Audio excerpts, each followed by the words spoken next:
একসময়ের বাংলাদেশের সবচেয়ে জনপ্রিয় ক্রিকেটার মাশরাফি বিন মুর্তজা আজ হয়ে উঠেছেন দেশব্যাপী বিতর্কের কেন্দ্রবিন্দু।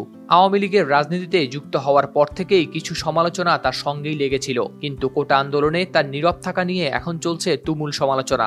নড়াইলে তার বাড়িতে পর্যন্ত আক্রমণ হয়েছে, আগুন দেওয়া হয়েছে। এত কিছু নিয়ে অবশেষে নিজের অবস্থান তুলে ধরেছেন বাংলাদেশ জাতীয় ক্রিকেট দলের সাবেক অধিনায়ক ও সবশেষ জাতীয় সংসদের হুইপ মাশরাফি।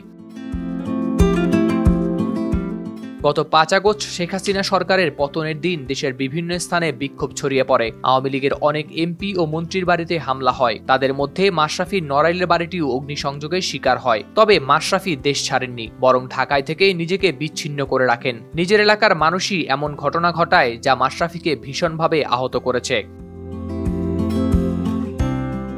সম্প্রতি এক সাক্ষাৎকারে মাশরাফি জানান, ছাত্র আন্দোলনে সরাসরি পাশে থাকতে না পারায় তিনি নিজেও হতাশ। তিনি বলেন, আমি পুরোপুরি ব্যর্থ হয়েছি মানুষের প্রত্যাশা পূরণ করতে। কোটা সংস্কারের আন্দোলনকে আমি যৌক্তিক মনে করতাম, কিন্তু তখন এত দ্রুত ঘটনা ঘটছিল যে আমি কিছু লিখলে বা বললে তার পরিণতি কি হতে পারে তা ভেবে আর কিছু বলিনি। যখন সবাই চাচ্ছে যে আমি একটি স্ট্যাটাস দিই বা আমি পাশে থাকি, তো তখন আসলে পরিবেশটা এমন জায়গায় গিয়েছে যে আমার কাছে মনে হচ্ছিল যে আমি যদি এখন একটা স্ট্যাটাস দিই বা আমি যদি যে কোনো কিছু লিখি, তো সেইটাকে কেন্দ্র করে যদি আরো ম্যাসিভ বা আরো বড় কিছু হয়ে যায়, তা আসলে সেই জিনিসটা সামাল দেওয়ার অ্যাবিলিটি আমার আছে কিনা।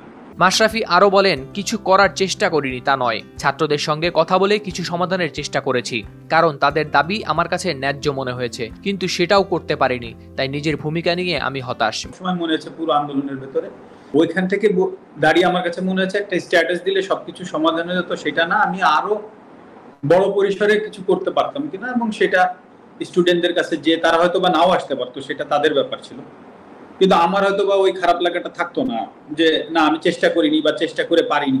আমি আসলে ব্যর্থ হয়েছি, এখানে অ্যাবসলিউটলি ব্যর্থ হয়েছি। বর্তমানে মাশরাফি ঢাকায় পরিবার সহ অবস্থান করছেন। দেশ ছাড়া পরিকল্পনা তার নেই। তিনি শারীরিকভাবে ঠিক আছেন, তবে মানসিকভাবে ভালো নেই।